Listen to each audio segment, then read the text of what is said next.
Glórias a Deus, meus irmãos. Hoje nós vamos para a parte 73 de nossa série de mensagens, parte 73 de nossa série de mensagens, Rei dos Reis, exposições do Evangelho de Mateus. Rei dos Reis, exposições do Evangelho de Mateus. O título de nossa mensagem é Jesus, nosso descanso. E nós vamos ler o mesmo trecho que nós lemos na semana passada, mas nós vamos continuar a falar, focando nas partes que nós não falamos na semana passada. Então, Mateus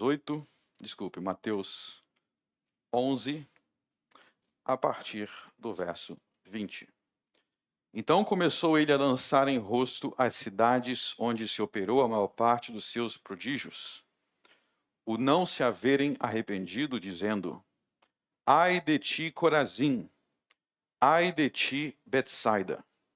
Porque se em Tiro e em Sidom fossem feitos os prodígios que em vós se fizeram, há muito que se teriam arrependido, com saco e com cinza. Por isso, eu vos digo que haverá menos rigor para Tiro e Sidom no dia do juízo do que para vós. E tu, Cafarnaum, que fostes erguida até o céu, serás abatida até ao inferno. Porque se em Sodoma tivessem sido feitos os prodígios que em ti se operam, teria ela permanecido até hoje. Eu vos digo, porém, que haverá menos rigor para os de Sodoma no dia do juízo, do que para ti. Naquele tempo, respondendo Jesus, disse: Graças te dou, ó Pai, Senhor do céu e da terra, que ocultaste estas coisas aos sábios e entendidos, e as revelaste aos pequeninos. Sim, ó Pai, porque assim te aprouve. Todas as coisas me foram entregues por meu Pai, e ninguém conhece o Filho senão o Pai. E ninguém conhece o Pai senão o Filho, e aquele a quem o Filho o quiser revelar. Vinde a mim, todos os que estáis cansados e oprimidos, e eu vos aliviarei. Tomai sobre vós o meu jugo, e aprendei de mim, que sou manso e humilde de coração, e encontrareis descanso para as vossas almas, porque o meu jugo é suave, e o meu fardo é leve. Amém. Deus seja louvado. Então, meus irmãos, na semana passada nós focamos nos versos 20 ao 24, e eu gostaria de acrescentar algumas coisas sobre esses versos que eu não falei na semana passada. Em primeiro lugar, no verso 20, onde é dito: Então começou ele a lançar em rostos as cidades onde se operou a maior parte dos seus prodígios, o não haverem arrependido. Então vocês lembram que o contexto dos capítulos anteriores, o próprio Jesus vinha viajando por todo Israel, várias partes de Israel, pregando, ensinando a verdade. E além disso, onde quer que Jesus ia pregar, ele realizava muitos sinais, muitos prodígios. Jesus, ele parava cidades inteiras, tamanho era a grandeza dos seus sinais. Jesus ressuscitava mortos, Jesus fazia cego enxergar, Jesus realizava todo tipo de milagre pelo benefício humano. E se não bastasse isso, posteriormente no capítulo 10, nós vimos que Cristo enviou os 12 apóstolos. Lá no capítulo 10, ele enviou os 12 apóstolos para fazer o mesmo que ele fazia. Os 12 apóstolos, eles foram enviados para pregar, e além de pregar, eles realizariam os milagres de Cristo. Eles também curariam os enfermos, eles também ressuscitariam os mortos, eles fariam o mesmo que Jesus já vinha fazendo. Mas, infelizmente, assim como a graça, o amor e o poder de Jesus é grande, a ingratidão do homem também é grande. A pecaminosidade do homem também é grande. E é isso que nós vemos entre os versos 20 e 24. Que apesar de tantas coisas que Jesus fazia, apesar de tantos milagres que Jesus fazia, ainda assim havia muitos que não obedeciam às palavras de Jesus, que não recebiam a Jesus, inclusive muitos o desprezavam, muitos zombavam dele, o rejeitavam, mesmo diante de muitos milagres. E isso deve servir de lição para nós, de que existem pessoas que simplesmente não tem nada que se possa fazer, que elas sempre vão ser pessoas perversas. Isso, inclusive, é uma consolação para mim como pastor. Porque se tinha gente que ouvia Jesus pregar, que via Jesus ressuscitar morto, e ainda assim não ouvia, eu tenho que aceitar que vai haver pessoas que não vão me ouvir também. E aí vocês veem no verso 20, algo que nós já enfatizamos na semana passada, que o coração da pregação de Jesus era a mensagem do arrependimento. O não se haverem arrependido, ou seja, a pregação de Jesus, as obras de Jesus exigiam uma resposta. As palavras de Cristo, o ensino de Cristo não era algo que as pessoas poderiam permanecer inertes. Quando Jesus pregava, as pessoas tinham a obrigação, o dever de se arrepender de seus pecados. E esse é o coração da mensagem de Cristo nos evangelhos. É o evangelho que chama ao arrependimento. E nós vemos aqui nos versos 20 a 24, a grande mensagem de Jesus nesses versos é que o pecado tem consequências. O pecado tem consequências. Se há alguma coisa que você precisa sair daqui sabendo, é que todo pecado tem consequências. E nesses versos aqui, nós vamos ver que os pecados, eles têm consequências em duas circunstâncias principais. No verso 21, Jesus diz: ai de ti, Corazim, ai de ti, Betsaida. Eram duas cidades de Israel. Corazim e Betsaida eram duas cidades de Israel. E como nós vimos na semana passada, Tiro e Sidom eram cidades que no Velho Testamento Deus tinha destruído, assim como no verso 23 e 24, quando ele fala de Sodoma, era uma cidade que no Velho Testamento tinha sido destruída. E aqui, então, é importante entender que nesse trecho, ao falar das consequências do pecado, Jesus fala que o pecado tem consequências em duas circunstâncias principais. O pecado tem consequências para esta vida, o pecado tem consequências para o aqui e agora, e o pecado tem consequências eternas. Vejam bem, verso 21. Porque se em Tiro e em Sidom fossem feitos os prodígios que em vós se fizeram, há muito que se teriam arrependido com saco e cinza, a mesma coisa no final do verso 23, se em Sodoma tivessem sido feitos os prodígios que a gente disse, opera, não teria permanecido até hoje. Ou seja, o que Jesus está dizendo? Que essas cidades, estes povos foram destruídos porque eles não se arrependeram. E essa destruição foi algo que aconteceu no tempo, na história, ou seja, eles sofreram as consequências de seus pecados em vida. O pecado, ele tem consequências em vida. Aquilo que você planta, você colhe, não somente depois que você morrer, mas como Tiro e Sidom, muitas coisas você vai colher aqui e agora. Além disso, Jesus vai mostrar que o pecado também tem consequências eternas, Porque se vocês observarem o verso 22 e o verso 24, olha, por exemplo, o verso 24. Eu vos digo, porém, que haverá menos rigor para o de Sodoma no dia do juízo do que para ti. Veja que ele está falando de um juízo futuro, um julgamento futuro.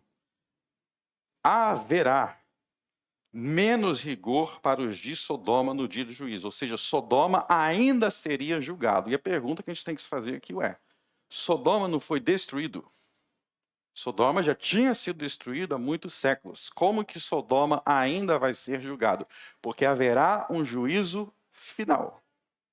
Haverá um dia em que todos os povos que já existiram, todas as nações que já existiram, inclusive aquelas nações que já foram destruídas, aquelas pessoas irão prestar conta a Cristo em um julgamento futuro.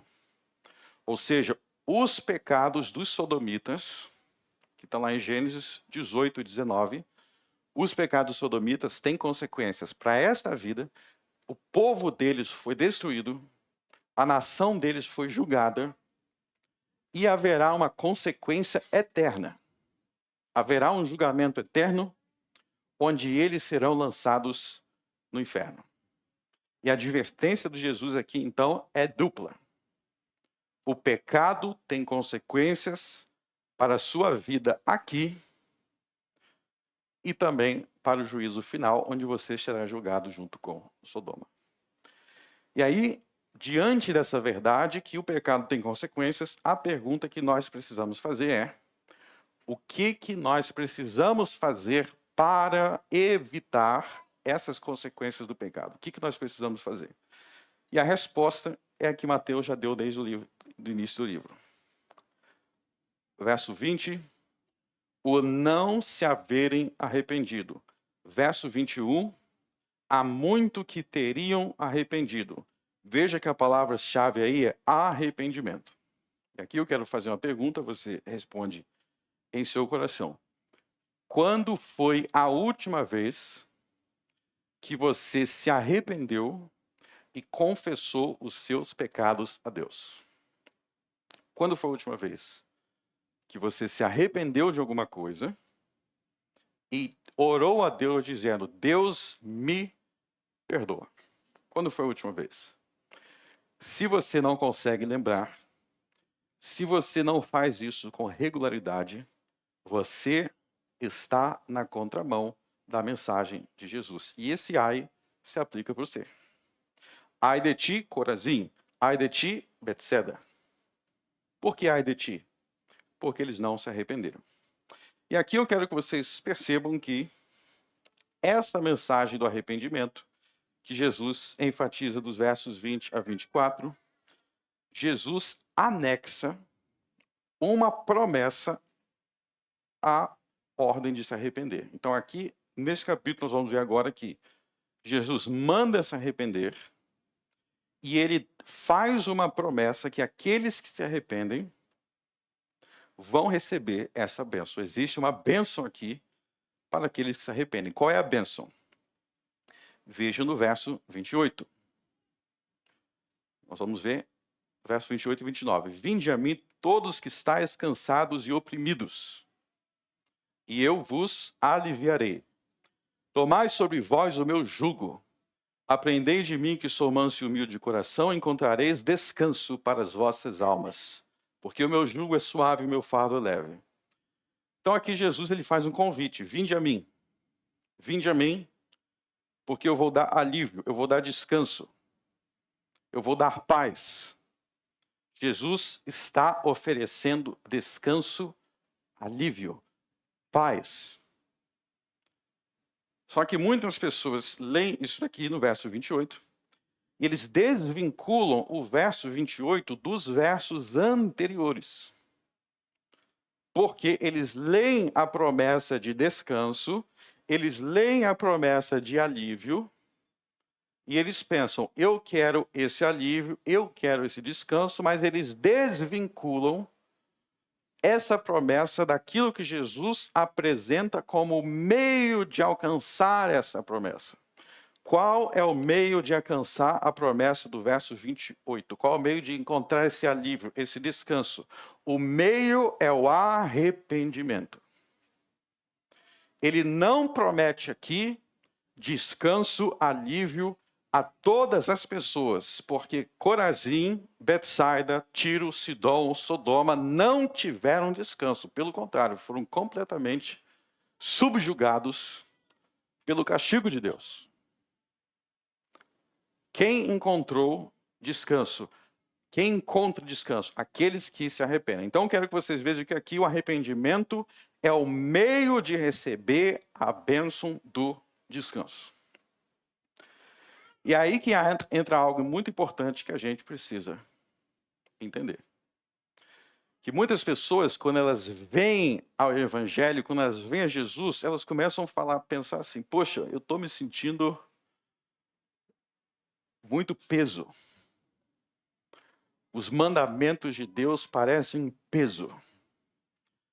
Seguir Jesus parece um peso. Tem gente que pensa assim, que seguir Jesus é um peso. Seguir Jesus não é um peso.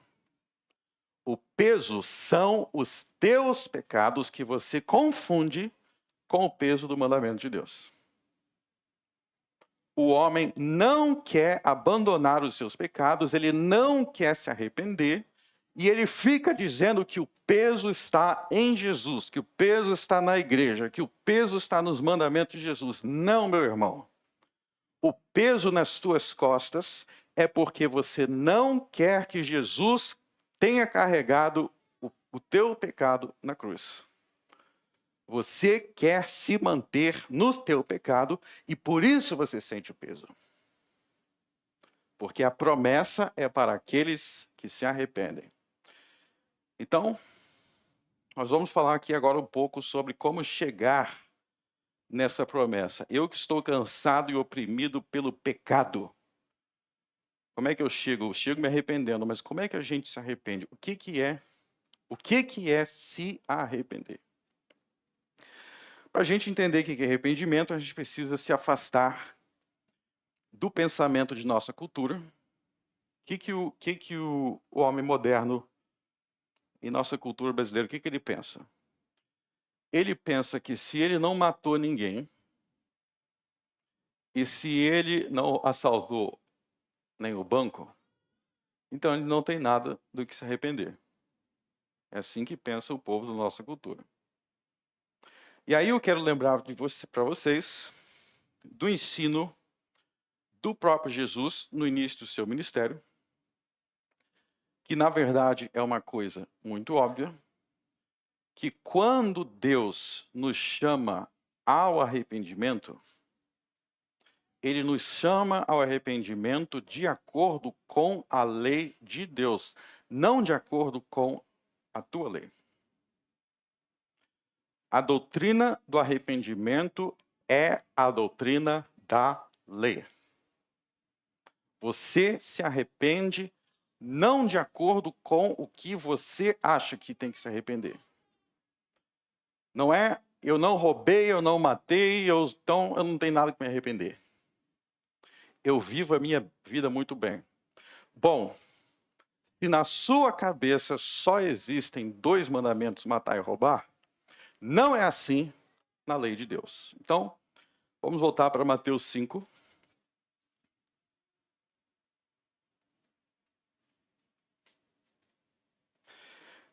Na verdade, vamos para Mateus 4, verso 17. Desde então começou Jesus a pregar e a dizer: arrependei-vos porque está próximo o reino dos céus. Então aí você vê que o cerne da mensagem de Jesus no Evangelho de Mateus, desde o princípio, é arrependei-vos. A mensagem dele desde o princípio, arrependei-vos. E no capítulo 5, ele vai explicar o que é esse arrependimento. Então, Mateus 5, verso 17, não cuideis que vim destruir a lei ou os profetas, não vim destruir, mas cumprir. Porque em verdade vos digo que até que o céu e a terra passem, nenhuma jota ou tio jamais passará da lei, sem que tudo seja cumprido. Qualquer, pois, que violar um destes mandamentos, por menor que seja, e assim ensinar aos homens, será chamado o menor no reino dos céus. Aquele, porém, que os cumprir e ensinar, será chamado grande no reino dos céus. Então você vê aí que Jesus não simplesmente ensina que nós devemos nos arrepender, mas existe um padrão do que é arrependimento. Existe um padrão do que é arrependimento, e esse padrão é ensinado no Sermão do Monte. Então, no Sermão do Monte, Jesus ele vai explicar a lei de Deus, ele vai dizer o que a lei de Deus exige, e ele vai fazer isso como uma explicação do que significa se arrepender. Ou seja, arrepender não é olhar, arrependimento não é olhar para a sua própria cabeça, seus próprios pensamentos, mas é olhar para o que a lei de Deus diz, e eu vou me conformar ao que a lei de Deus diz, e eu vou deixar para trás, eu vou matar aquilo que a lei de Deus proíbe. Isso é arrependimento. Então vamos ver, por exemplo, os versos 27 a 28. Antes de ler, eu vou fazer uma pergunta. Se um homem ou se uma mulher nunca se deitou com outro homem que não seja o marido dela, ela nunca se deitou com outro homem que não seja o marido dela, se o homem nunca se deitou com outra mulher que não seja a esposa dele, essa pessoa cometeu adultério? Ó, tem um homem que nunca se deitou com outra mulher, só com a esposa dele. Ele já cometeu adultério? Faça essa pergunta. No pensamento da maioria hoje, não. Ele não cometeu adultério. Porque se ele nunca se deitou com outra mulher, ele não cometeu adultério. Agora vamos ver o que a lei de Deus diz. Ouviste o que foi dito aos antigos: não cometerás adultério. Eu, porém, vos digo que qualquer que atentar numa mulher para cobiçar, já em seu coração cometeu adultério com ela. Então Jesus está dizendo que adultério não é só quando você pratica o ato externo. Se você alimenta fantasias em seu coração, se você em seu coração alimenta aquilo, pensamentos, sentimentos por alguém que não é sua esposa, você já adulterou em seu coração. Vocês sabiam que tem como você quebrar todos os mandamentos de Deus deitado, sem se mexer? Você tem como quebrar todos os mandamentos. Eu não saio de casa. Você pode estar quebrando dentro de casa, trancado no quarto. Inclusive, foi uma das questões levantadas por Martim Lutero no século XVI. Vocês lembram que Lutero era um monge, vivia no mosteiro. E antes da Reforma Protestante, toda hora ele ia lá se confessar. Até que o confessor dele chegou para ele e falou: mas meu Deus do céu, que tanto pecado que você comete trancado aqui dentro. Como é que trancado no lugar tu pode estar pecando tanto assim? E Lutero respondeu para ele: eu não preciso nem sair da cama para pecar. Porque o livro de Provérbios diz que os ímpios maquinam o mal na sua cama. Você tem como adulterar sozinho, trancado no seu quarto, alimentando ódio, alimentando inveja, alimentando idolatria. O pecado começa no coração. Então, deixa eu dar aqui algumas dicas para vocês sobre como que você... Pode voltar para o capítulo 11. Como que funciona... Vou dar algumas dicas para você aprender a se arrepender. Como é que funciona? Vamos lá. Em primeiro lugar, você tem que conhecer a lei de Deus. Você tem que conhecer os 10 mandamentos. Quem aqui sabe os 10 mandamentos na ordem de cor? Levanta a mão. Parabéns, Evinha. Então você tem que conhecer os 10 mandamentos. Se você não conhece os 10 mandamentos, qual é o critério que você tem para saber do que você precisa se arrepender? Você não tem critério nenhum. Inclusive, esse foi o erro dos fariseus condenados por Jesus. Se você não conhece os mandamentos de Deus, você não tem base para saber do que você precisa se arrepender, e aí só tem duas alternativas. Ou você vai cair no seu próprio achismo, ou você vai cair no achismo de outra pessoa. Só tem essas duas alternativas. Então, o primeiro passo, memorize os 10 mandamentos. Depois que você memorizou os 10 mandamentos, você precisa não somente saber como que os 10 mandamentos estão lá em Êxodo 20, mas você precisa conhecer as explicações que o resto da Bíblia dão sobre esses 10 mandamentos. Então você tem que, em primeiro lugar, conhecer os mandamentos. Se eu falar assim, 8º mandamento, você tem que saber que não furtarás. Se eu falar 10º mandamento, você tem que saber que não cobiçarás. E além disso, você tem que conhecer as explicações que o resto da Bíblia dão sobre esses mandamentos. Então, por exemplo, tem o 6º mandamento, não matarás. Eu tenho que saber isso de cor, que o 6º mandamento não matarás. Mas além disso, eu tenho que saber que outras partes da Bíblia explicam que matar em legítima defesa não viola esse mandamento. É uma explicação que outras partes da Bíblia dão.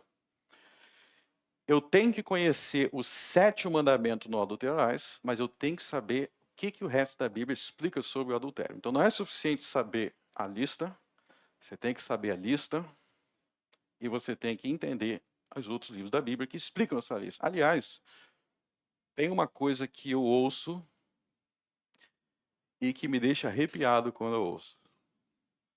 Não sei se já ouviram, que ser cristão, eu ouvi isso há 2 semanas atrás, ser cristão não tem nada a ver com uma lista de regras. Já ouvi isso muito por aí, ouvi há 2 semanas. Não tem nada a ver com uma lista de regras. Tem tudo a ver com uma lista de regras. É uma lista com 10 regras, os 10 mandamentos. E esses 10 mandamentos, Moisés ensinou em Deuteronômio 4, Deuteronômio 6, que eles têm que ser escritos em seu coração. O coração na Bíblia é o centro de nossos pensamentos. Eles têm que estar escritos nos teus pensamentos, no centro do seu ser. São 10, é uma lista de regras. É uma lista de regras. E aí você vai entender o que o resto da Bíblia diz. Aí a minha dica, a segunda dica é, você memorizou os 10 mandamentos, aí você vai para o Sermão do Monte. Você vai estudar o Sermão do Monte, porque o Sermão do Monte é uma explicação dos 10 mandamentos. Vocês sabiam disso? O Sermão do Monte é uma exposição dos 10 mandamentos. Então, abra em Mateus 5, volta para Mateus 5. Então,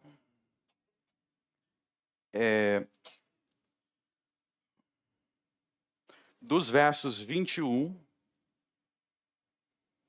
ao verso 26, é uma explicação do 6º mandamento. Do verso 27 até o verso 33, é uma explicação do 7º mandamento. E assim vai. O capítulo 6 inteiro é uma explicação do 1º mandamento. Porque o capítulo 6 inteiro é te ensinando a evitar certas formas de idolatria. Então você vai para o Sermão do Monte, vai estudar os 10 mandamentos à luz do Sermão do Monte. Depois você vai para outros livros, você vai para Provérbios. Recomendo começar com Provérbios, se for iniciante. Provérbios também é uma explicação dos 10 mandamentos. A sabedoria de Provérbios é a sabedoria da lei de Deus. Aí você vai para os profetas, você vai para as epístolas e você vai percebendo que a Bíblia inteira ela gira em torno de explicações da lei de Deus, que se resumem em 10 mandamentos. E aí você vai saber o que é se arrepender. Então, conhecendo esses mandamentos, conhecendo o que a Bíblia explica sobre esses mandamentos, você vai deixar de guiar e orientar a sua vida com base em sua própria cabeça, e você vai guiar e orientar a sua vida com base na lei de Deus, que você aprendeu em Gênesis, Êxodo, Levítico, Números e Deuteronômio, até Apocalipse. Mas sem esse estudo, sem entender Provérbios, sem decorar Êxodo 20, sem entender o Sermão do Monte, você não vai saber o que é se arrepender. Você vai fazer um monte de coisa, achando que você está certo, achando que você tem razão, achando que é assim, achando que é assado, tudo condenado por Deus. Tudo condenado por Deus. Abram no Salmo 119.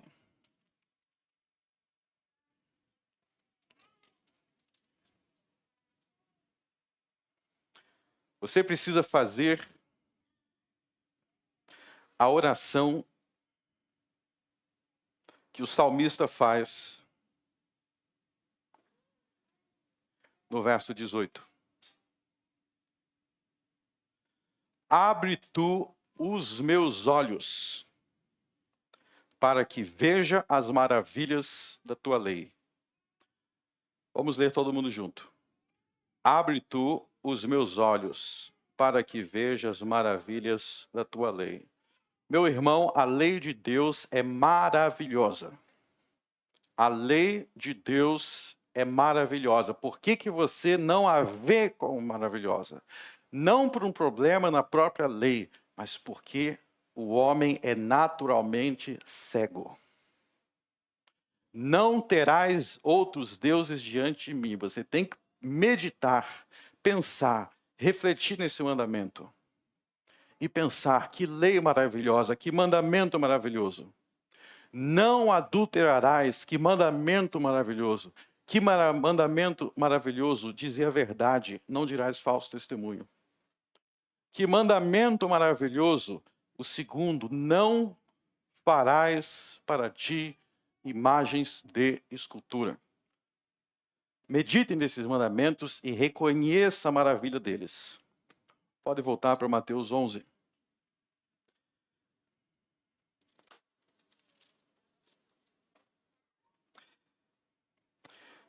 Então aqui Jesus Cristo, ele recomenda o arrependimento, e aí vai entrar a grande importância do verso 25. Vamos ver o verso 25. Naquele tempo, respondendo Jesus, disse: Graças te dou, ó Pai, Senhor do céu e da terra, que ocultaste essas coisas aos sábios e entendidos, e as revelastes aos pequeninos. O que significa? Perceba que o texto aqui mostra que Deus oculta, ele esconde algumas coisas de algumas pessoas. Então veja que o conhecimento, o entendimento, a sabedoria não é algo que Deus dá a todos. O conhecimento de Deus e de sua lei não é algo que Deus concede a todos. Na verdade, aqui é dito que Deus oculta de alguns. De quem Deus oculta? Bom, a expressão aí, sábios e entendidos, é importante entender que ela está sendo usada, essas palavras, de forma irônica. Tem a passagem lá em Lucas, não precisa abrir, mas no Evangelho de Lucas tem a passagem, que é inclusive o contexto que Jesus conta a parábola do filho pródigo e outras parábolas. Quando ele conta a parábola da ovelha perdida, ele diz que era melhor ele ir resgatar essa ovelha perdida do que ter que lidar com pessoas que não necessitam de arrependimento. Quem são as pessoas que não necessitam de arrependimento? Ou em outra situação, quem são as pessoas que estão saudáveis e não precisam de médico. Sábios entendidos aqui é usado de forma irônica para se referir aos arrogantes. Aqueles que pensam que sabem. Aqueles que pensam que são entendidos. Os arrogantes. Os exaltados. Ou usando a linguagem de Provérbios, aqueles que se estribam no próprio entendimento. Esses, Deus oculta coisas deles. Abrem Provérbios capítulo 3.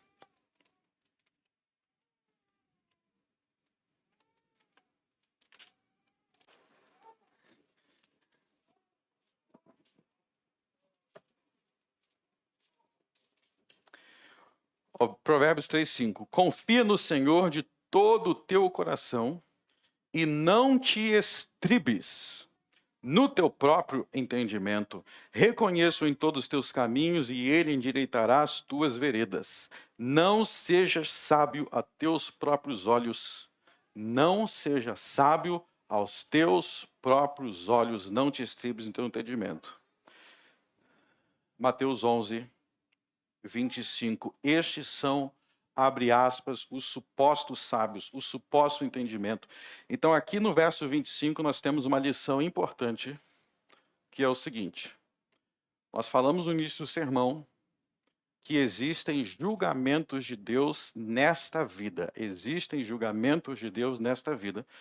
E um juízo de Deus, que é mencionado aqui por Jesus Cristo no verso 25, um julgamento de Deus é quando ele pune o soberbo, ele castiga o arrogante, privando ele do conhecimento da verdade. Olhe para o seu redor, olhe para o Brasil, ligue a TV e vocês vão ver quantas pessoas estão sendo castigadas com esse julgamento aqui. Quantas pessoas tolas, privadas de entendimento, não conseguem formular uma frase com coerência. Olha para os nossos políticos. Olhe para os nossos professores universitários. Olhem para a nossa juventude. Você vai sentar com um jovem para conversar com ele, hoje em dia, é cheio de ideia doida na cabeça. Você vai explicar fatos óbvios, simples, fáceis de entender. O cara vem cheio de ideologia, cheio de conclusão maluca, mas ele bate no peito e pensa consigo mesmo. Eu entendo. Eu sou esperto. Eu sei o que eu estou fazendo. O cara não consegue formular uma frase que tenha coerência. Qual é a explicação do alto grau de loucura que nós vivemos em nossa sociedade? Por que a gente não consegue ouvir, muitas vezes, um programa de televisão sem ouvir absurdo, irracionalidade, burrice em cima, com ar de inteligência, de intelectualidade? Porque eles foram punidos por Deus com loucura. Na Bíblia, a sabedoria, a inteligência não é algo que todos têm, mas é algo concedido por Deus a alguns.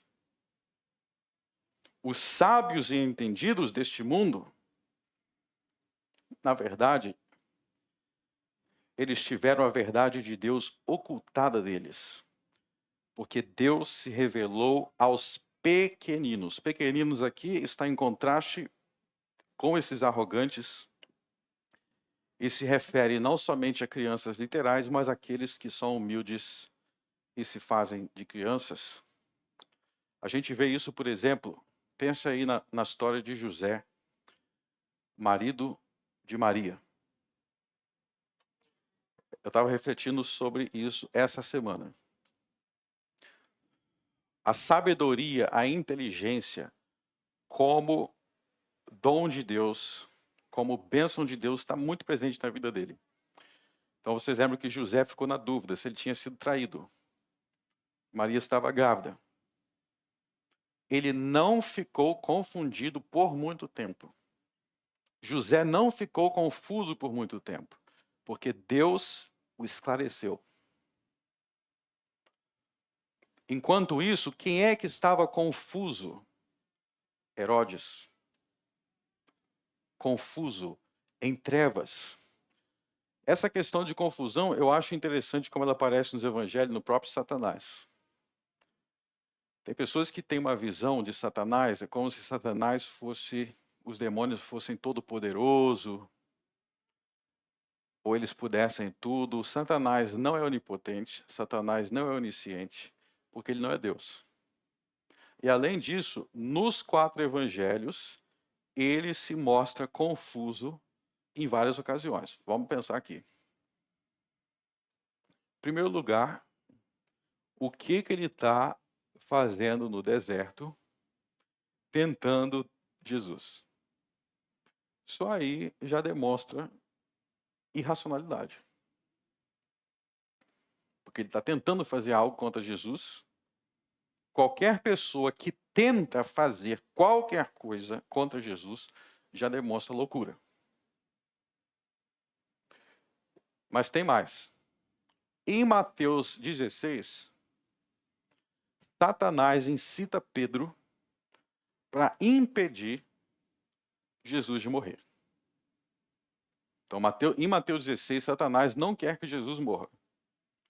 No final dos evangelhos, ele entra em Judas para matar Jesus.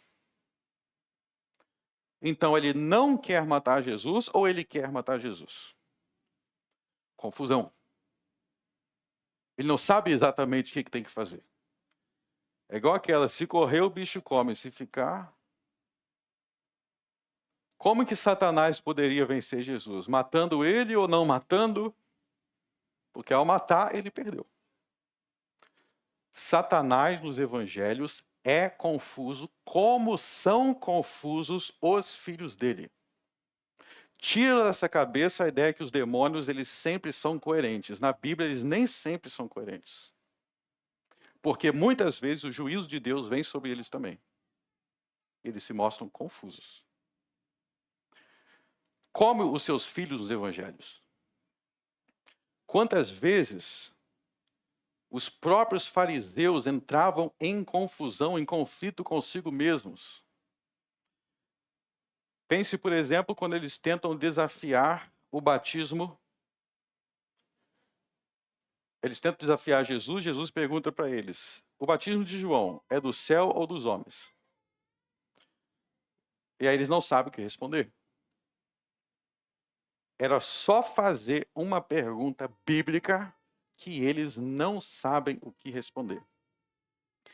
Então eu quero que vocês entendam, meus irmãos, que o privilégio de ter sabedoria, de conhecer a lei de Deus, de conhecer as coisas de Deus, é uma bênção que Deus dá para alguns. E se você se sente confuso, se você sente que os seus pensamentos estão envoltos em trevas, se você não conhece com clareza e firmeza a vontade revelada de Deus, peça e clame a Deus por sabedoria. E saiba o que está no verso 27, que ninguém conhece o Pai, senão o Filho, e aquele a quem o Filho o quiser revelar, final do verso 27. É quem o Filho quiser revelar. Ou seja, se você for soberbo, se você vem na igreja e despreza o que você recebe aqui, a sua confusão será um juízo de Deus, a sua mente confusa será um castigo de Deus por sua perversão. Você vai abrir a Bíblia e não vai entender nada. Um monte de histórias confusas. E não é isso que nós vemos nessa geração, inclusive dentro de muitas igrejas. É como diz Isaías, eu lhes enviei um espírito de profundo sono, como aquele que está diante do livro e diz, não sei ler. Interpretações confusas, ideias confusas, contraditórias. se enterrando cada vez mais na lama, no pecado, e não vê a desgraça chegando porque teve o entendimento cegado. Meus irmãos, entender a Deus, entender os seus mandamentos, saber quem é Deus, é para quem o Filho quiser revelar. Seja arrogante. Se estribe no teu próprio entendimento, que você será julgado por Deus incapaz de enxergar um palmo diante do seu nariz. Que as pessoas vão estar dizendo, não pule nesse precipício. E você batendo no peito dizendo, eu sou sábio, eu sou entendido, comigo vai ser diferente.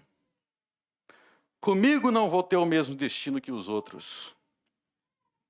E você pensa que é rico, mas não sabe que é cego, está nu, e que não vê, e que o seu coração é de pedra, não de homem. Meus irmãos, o conhecimento de Deus não é como outras formas de conhecimento, em que o conhecedor, outras formas de conhecimento, o conhecedor tem controle sobre aquilo que ele vai conhecer. Então, deixa eu dar um exemplo.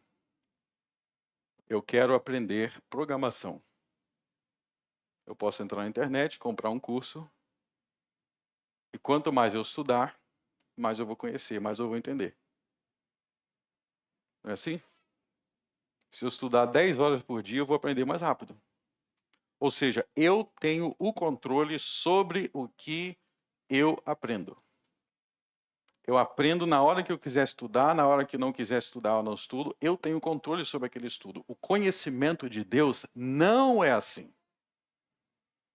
O conhecimento de Deus, você aprende o quanto Deus quiser que você aprenda. E você pode ler a Bíblia 300.000 vezes. Se Deus quiser que você não entenda nada porque você é arrogante, porque você é pecador, você não vai aprender. Por isso que o aprendizado das coisas espirituais requer um coração espiritual. Para aprender verdades espirituais, você tem que ser espiritual. Do contrário, você vai deturpar tudo. Por que tem os caras aí que estudaram, para no final virar burro e herege? Se já não bastasse ser herege, vira um burro com os argumentos completamente sem sentido. E você pensa, esse cara está enganando conscientemente ou ele não sabe somar 1 mais 1? É o juízo de Deus. Porque ele desprezou a verdade. Eu não canso de ver, meus irmãos, pessoas anos e anos na igreja e não sabe coisas básicas. Não conhece os mandamentos de Deus. Você fala dos mandamentos de Deus, parece coisas estranhas. Os seus argumentos, parece que foi pensado um argumento que vai ser exatamente o contrário do que é. Esses são os piores.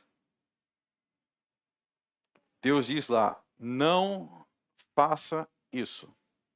A pessoa lê e chega na conclusão contrária. Por quê?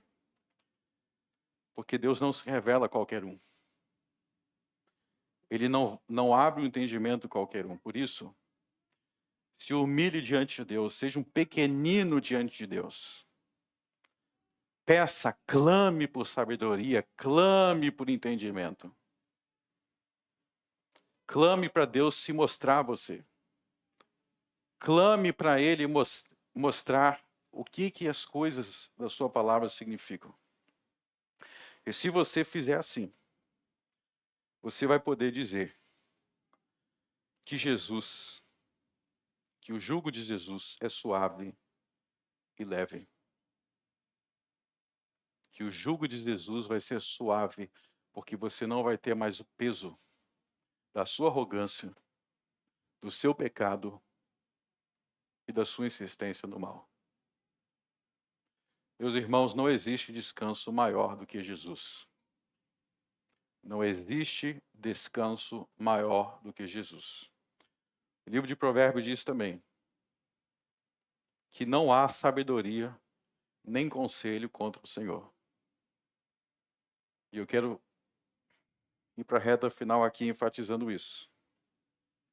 Todo plano, toda ideia, todo princípio que você tentar articular que seja contra o que Deus prescreveu e ensinou em sua palavra, que seja contra o que Jesus ensinou, que seja contra os 10 mandamentos, o resultado do seu plano será você oprimido e escravizado, com ideias doidas na cabeça e destruído pelo peso do seu próprio pecado. Ou seja, será o mesmo destino de Tiro, de Sidom, de Sodoma, de Corazim e de Betsaida. Nada do que você acredita contra Deus faz sentido. Entenda isso de uma vez por todas.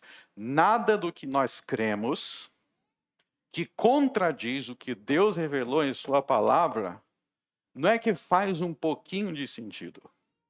É que não faz sentido nenhum. E você continua se apegando nesses raciocínios porque você é um tolo.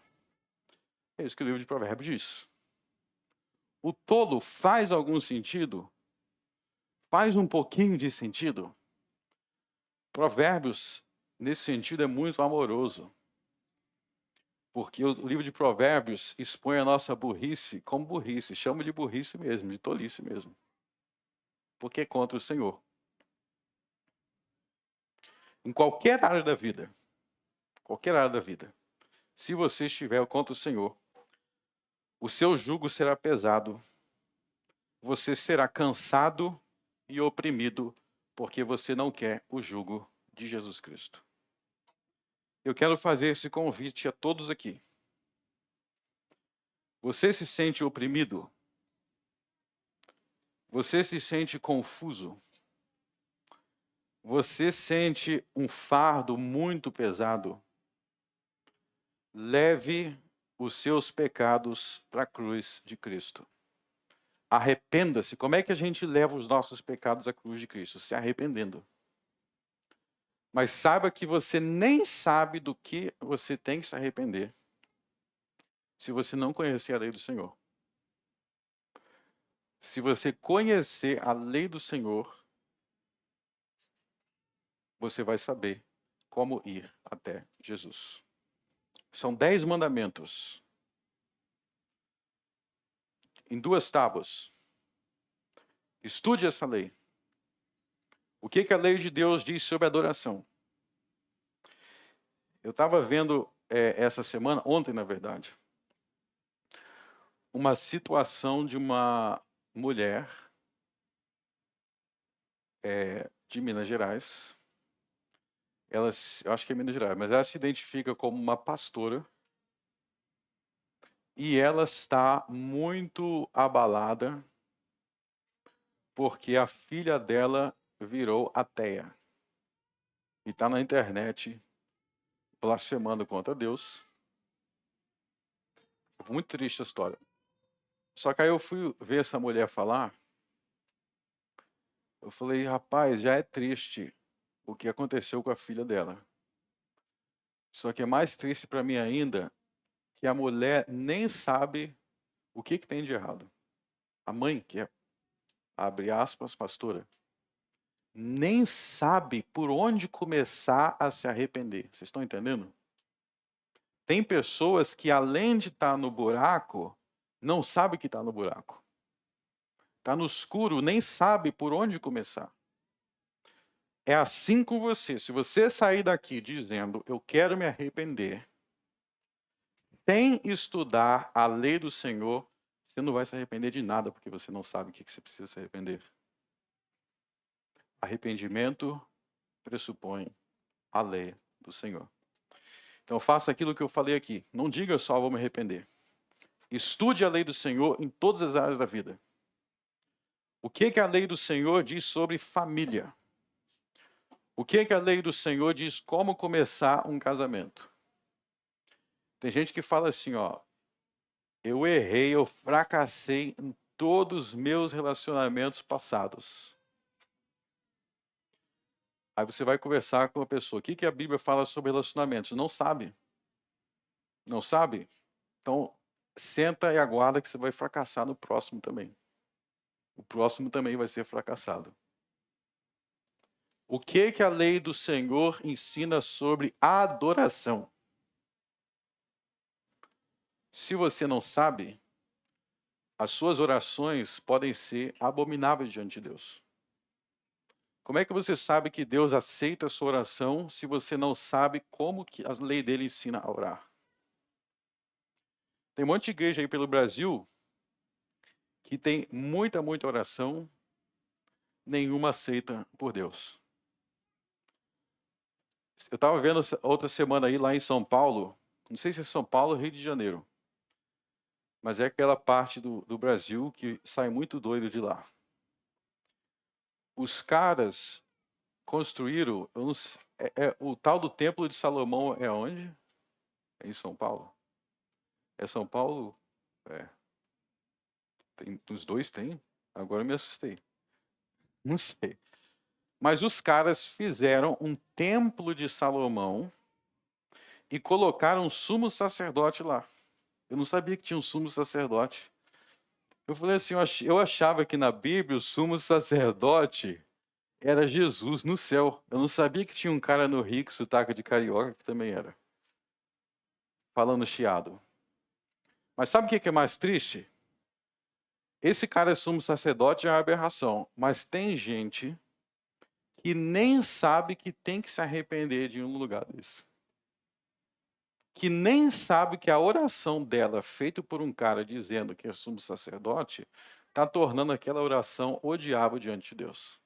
Por quê? Porque não conhece a lei do Senhor. Não conhece a lei do Senhor. Não sabe como se busca ao Senhor. Meus irmãos, vinde a mim, todos que estáis cansados e oprimidos, e eu vos aliviarei. E você não tem como ir até Jesus, exceto pelo arrependimento, em conformidade à sua lei. Vamos orar. Altíssimo Deus, graças te damos pela palavra de Cristo, que nós venhamos ter um coração moldado e conformado à lei de Cristo.